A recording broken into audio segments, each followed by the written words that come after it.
Sa isang emosyonal na pahayag, inamin ni Justice Secretary Boying Rimulya ang kanyang pagkakasangkot sa mga kontrobersyal na desisyon at umano'y mga irregulalidad sa ilalim ng administrasyon ni Kuting Jr. Ayon kay Rimulya, dala ng pagsisisi, siya'y nananawagan ng kapatawaran mula sa taong bayan. Ako'y humihingi ng tawad sa aking mga nagawang pagkukulang. Handa akong managot sa harap ng batas, ani niya sa isang press conference. Kasabay nito, naglabas din si Rimulya ng matinding revelasyon tungkol sa munay katiwalaan sa kasalukuyang administrasyon. Kanyang sinabi na may mga hindi tamang transaksyon na nagaganap sa ilang ahensya ng gobyerno at may mga personalidad sa gobyerno na direktang nasasangkot dito. Bagamat hindi pa pinangalanan ang lahat ng tao sa likod ng mga anomalya, tiniyak niya na haharapin niya ang mga imbestigasyon at susuportahan ng anumang hakbang para sa katotohanan. Ang mga pahayag ni Rimulya ay nagdulot ng malaking ingay sa publiko. Marami ang bumatikos sa kanya sa mga naging aksyon, habang ilan naman ay bumibilib sa kanyang lakas ng loob na aminin ang mga pagkakamali at tumulong sa pagbubunyag ng katiwalian. Samantala, nananawagan ng iba't ibang grupo na magsagawa ng mas malalim na imbestigasyon sa mga aligasyon laban sa administrasyon sa pag-asang mabigyan ng hustisya ang taong bayan. At yun nga ang balitang ating pagkakatutukan. Ngunit bago ang lahat, sigurado yung mag-subscribe at ihit ang notification bell para sa patuloy na pagtutok sa mga silap ng bagong balita sa tunay na boses ng masa.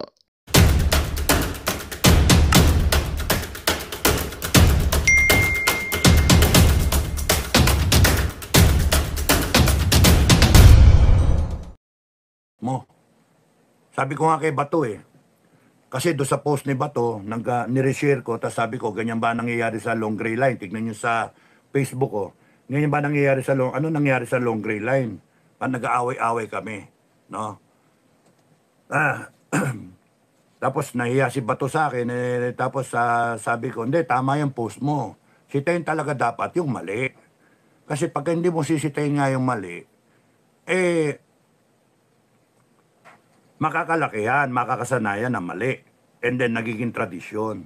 Kaya tama yung mag-ingay ka. So nag-ingay siya na si General Acop, sinisita niya.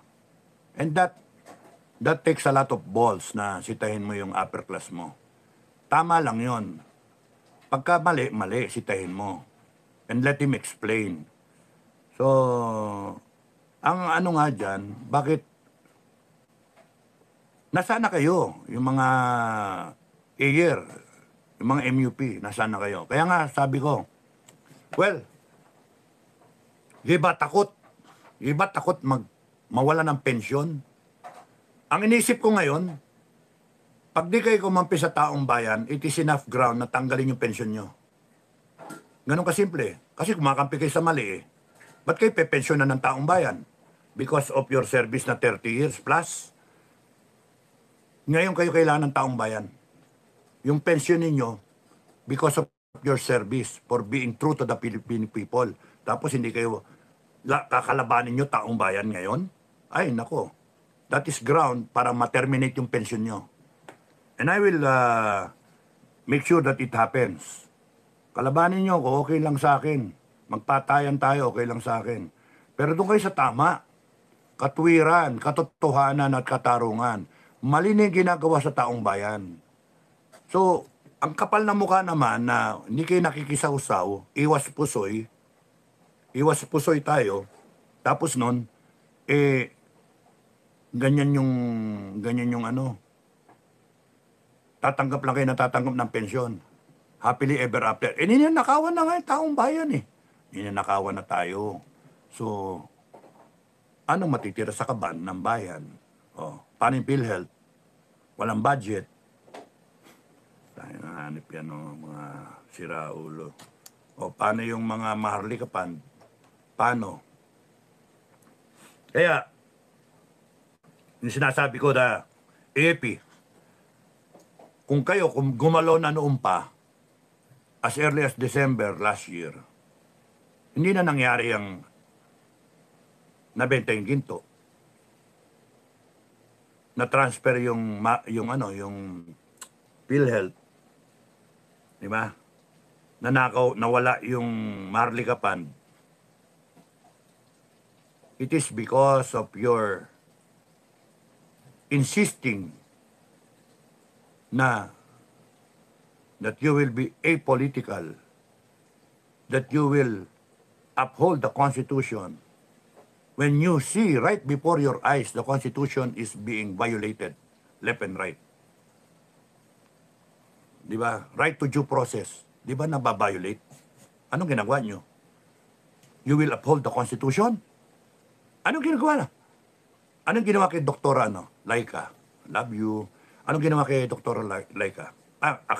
Attorney Laika. Ano? Di ba binayolate? Nung palang kala Doktora Badoy, di ba? At saka kay Caselis, binayolate na eh. Yung doon pa lang sa SMNI, sa KOJC, binabiolate yung Constitution. Anong ginagawa? You will uphold the Constitution, you will remain apolitical. When in fact, you're not apolitical. You have chosen a side. Kaya, one last time, AFP-PNP, the Filipino people will declare its supremacy over everyone. We, the sovereign Filipino people. Now, kung merong masiba, matapang, at ready na isapalaran yung sarili niyang buhay, tawagan niyo ko, kayo na lang. Okay lang sa akin. Okay lang sa akin. Tatahimik ako. At tignan natin kung susunod yung taong bayan sa inyo. Sabihin ko pa, sumunod kayo dyan. Oh. Hindi ito pasikatan. Hindi nyo pa nakukuha. Bansa natin ang pinag-uusapan.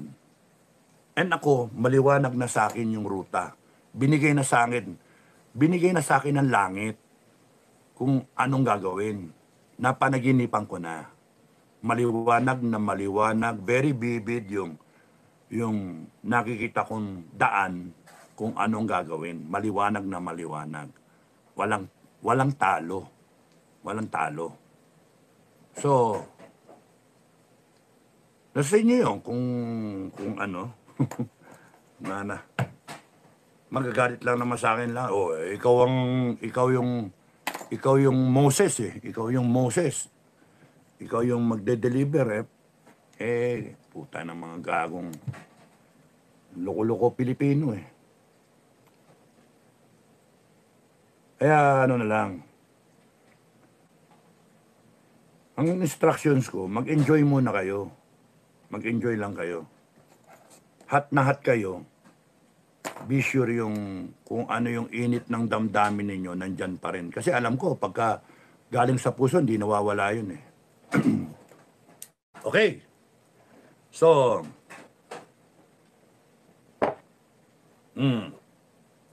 ubo pa rin ako. Okay? Okay, buksan ang tindahan. Uy, haba naman. Mahaba na naman. Abutin na naman tayo ng 2 oras nito. Haba ah. Comment kayo ng comment. Ana Marie, Vinculado. Ang sarap pakinggan, General Dato. Yung kaganapan sa EDSA 1. Oh. Nandun ako. Biikot ako lagi doon na nakadalawang ikot ako ron. No, una, tinitignan ko. Pangalawa, nagmotel ako. Walang matulugan eh. Nagmotel muna ako. Yung matulog sa kampo, baka bombayin eh. Nagmotel ako sa Pasig, malapit lang. May kasama ba ako nun? Oh. Tsaka, wala na yun, secret. Tapos, kasi inisip ko, baka mamatay ako nun eh, no? But mag-enjoy na lang ako. Wala naman nangyari. Tapos nun, paglabas ko, ikot ulit ako. Daming tao na. Hindi ka na yung kabilang lane ng EDSA, puno na. At least itong kabilang side, nadadaanan pa. Okay. Kinokontrol pa yung traffic nun eh. And yung huling araw, punong-puno talaga yan. Punong-puno. Mga, almost 2 million people o kaya mga 1.8, mga 1.5. Yun yung bilang na density ba ng crowd for every square meter, no? Makukompute mo naman yun kung gaano ilan lane yung EDSA, ano yung distansya mula Boni Serrano hanggang dun sa EDSA Shrine. Tapos wala pa nun yung flyover eh. Tapos nun, given a square meter, kung kunyari siksikan, mga 10 tao, 10 square meters. So, kung ang distansya eh, kunyari 1 kilometro, sa 30 meters, kuha mo na. 30 meters, 30 times 1 kilometro, 1,000, 30,000 square meters times 10, 3 million. Tama ba yan? 300,000 lang nga yun eh, di ba? So, yun yung ano. One lane, and then second lane, going to Cubao. Yung isa naman, going to the south, another 300, 600,000. Madali computin, di ba? So, kung ginasabi mo na 1 point something million, nag-compute ka na 20 something, 25. Ang dikit-dikit talaga yon sa isang square meter. Isang square meter, pinagkasya mo 20 tao. Mga dapat 10 tao lang. So doon, masusukat mo na kung ilang tao. Marami doon, o susero. So yun yung ano. Okay. Tariray! To si Tariray Swerte, nakasama namin eh. Japanese name po, sir. Kindly check na lang po friend list ni Sir Kevin Duldulao. Tariray. Yun yung Japanese. Okay. Kindly check na lang po friend list ni Sir Kevin Duldulao. Okay. Yun yung Japanese name siya under Kevin Duldulao. Bartok, minimize budget deficits to balance national budget. Publish accomplishments of HOR, Senate, governors, mayors, especially the OPBP is assigned a specific task accountable to HOR and Senate. Meron yung COA. Meron. Ang problema, napapaikutan kasi yung independent body na COA, pinapaikot nila. No? Kaya nga, wala kasing bitay. Pagka may bitay, kita mo titigil lahat yan. Matitigil yan pagka may bitay. Tapos nun, mag-comment kayo. Gusto nyo isara Congress o Senado? Gusto nyo isara? Taong bayan masunod. O yan ang taong bayan. No? Hanggang gusto nyo i-house arrest lahat yan? Kasuhan lahat? Except, sino ba yung mga sino yung si Cardema ba, di ba? Yung babae, yung asawa. Richard Go, si Goma, si Pulong, si Marcoleta. All the rest. Meron pa ba iba? Pengin listahan ng hindi kukulong. Pwedeng listahan. Kayong mga nasa Congress, kayong mga hangal kayo. Hindi naman ako yung gumawa ng violation. Hindi ako. Simple lang ako, bumoto lang ako. I am a citizen of the Republic. Kayo ang nagnakaw. Kayo ang nakinabang sa pera. Kayo ang nagpayaman. May mga ebidensya. At pagka umikot ang gulong, lahat kayo, house arrest. Titignan lang namin yung yaman ninyo laban sa salin nyo. And if you cannot explain up to the third consanguinity hanggang kabit nyo, I'm sure may mga po-forward dyan because we will offer a reward, no? For information. Kahit gawin nga 1 million na reward eh. Kasi kung ang babalik, trillion, kahit may mag-offer kami ng 1 billion na reward, trillion yung babalik, okay lang. O di tuwa ng tao na may alam tungkol sa inyo na pagnanakaw. Sila yung mga conduit ninyo, yung mga akala nyo inosente ako, hindi ko alam yung mga style na tainan nyo, kaya lalabas at lalabas yan. Isang linggo lang kayo nalilitisin. Simple lang yun. Salin. At pagka hindi kayo maka-explain, wala na, death row na kayo. Death row. So, sino ngayon may kasalanan? Ako ba? Hindi ako yung natatakot na litisin ako. Litisin ako. Meron ba kayong pipigain na pera sa akin? Wala. Wala. Hindi kagaya inyo, milyon-milyon, bilyon. Sino ba may pag-aari ng kotse na mamahalin? Sino ba may relo na mamahalin? Sino ba yung merong bahay, kondo? Sino may kabit? Monday hanggang Sabado, Linggo, nagsisimba kayo. Hayop kayo. Kunwari kayo mga plastic, hinayupa kayo.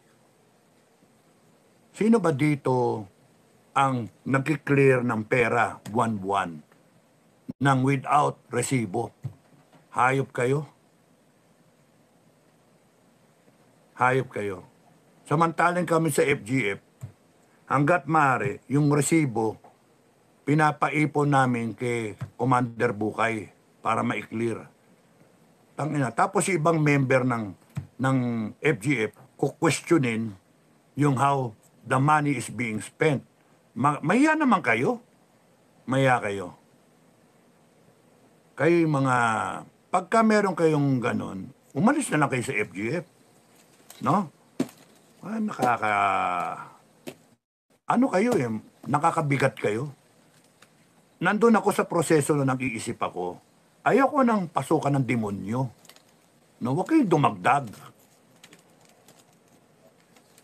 Pinag-iisipan ko kung paano mamiminimize ang casualty. Yun yung pinag-iisipan ko. Kasi mahirap sagutin yung may mamatay na tao. Explika mo sa pamilya. Tapos, bibigyan niyo ako ng problema kung ano-anong chismis, kung ano-anong marites. Hayop kayo. Pinag-isipan namin kung paano maayos ito ng peaceful man lang. Pero, babanatan niyo ako na sandamakal na problema. Mali naman yun. Pwede ba? Hayaan niyo ako mag-isip ng tama at para makapag-isip ako ng tama, nilagay ko yung sarili ko na ini-enjoy ko yung nasa paligid ko. Kahit enjoyin ko yung mga aso ko, enjoyin ko yung pamilya ko, enjoyin ko yung Christmas, enjoyin ko yung kinakain ko, is because may reason. I am about to pull off a very difficult decision that involves the future of this country and the future generations of Filipinos. You don't just decide. You prepare yourself for that decision. Kaya pwede ba, wag kayo sumabay? Hayop. Okay.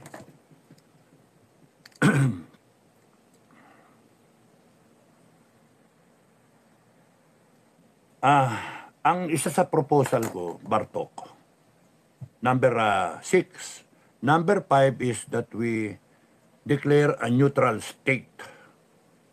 Neutral state. 1, RevGov. 2, define the chain of command para hindi na mangyari ito. Lagi na sa ibabaw ang taong bayan. Meron tayong Council of Elders na represented lahat ng sektor. That is my way. Kung ayaw ninyo, wag. Wag. Bahala kayo sa buhay nyo. Number 3 is, let's review the Constitution and all the laws. Repeal what needs to be repealed. Number 4, death penalty. 4 na kanto, kabaong yun. Number 4, madaling tanda, number 4, death penalty. We put in place the death penalty and have everyone na undergo the People's Court. No? Tapos noon, number 5, neutral tayo. Neutral state. We don't care kung sino ka. Russian, North Korean, South Korean, Taiwan, Japanese, o Amerikano, o kaya China, o kaya Canadian, European, Australian. You are all friends to us. You treat us differently. Naka-ano kayo, red flag kayo.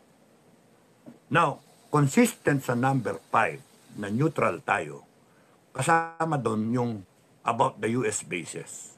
Na tama-tama naman si Trump may policy about the US bases. Sabi niya, magbayad kayo. Ayaw natin, alis kayo. Ganun lang kasimple yun. Kung ang policy ng susunod na US President, magbayad ka ng US bases, we cannot afford. Okay, thank you, alis na kayo.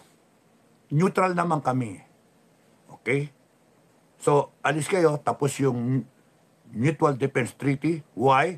Because we want to create our vision for the Philippines is that we will stand alone. We should stand alone. Ever since nandyan yung Mutual Defense Treaty, nakasandal tayo sa Amerikano. Mali.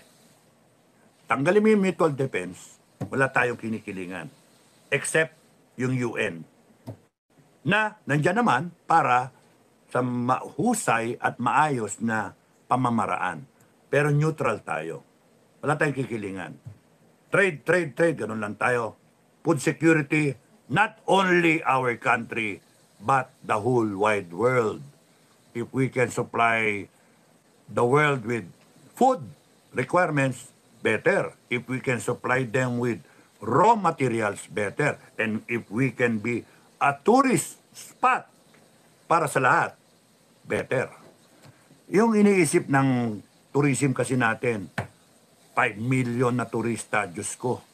Bakit hindi tayo mag-isip ng 20 million, 50 million? Ano ba yung tourism ng buong mundo? Walang logic of the industry. Walang marketing. Kung sino ba naman yung mga pinagbabayaran ninyo, wala kayong sense of the industry as a whole, and then you want a pie share of market. Kaya kung ang buong industry, buong mundo, 1 billion na turista, tapos maghihanap ka 5 million lang, o 2 million lang, kasi kakatapos lang ng COVID, sir, eh. Puta, eh. Dapat ang planning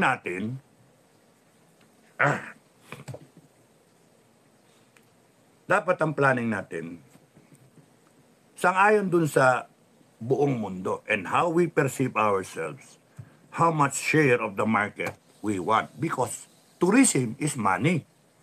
Translate that one person, kahit gumastos ng 10,000 pesos sa country natin, 10,000, you have 1 million times 10,000 million, di ba?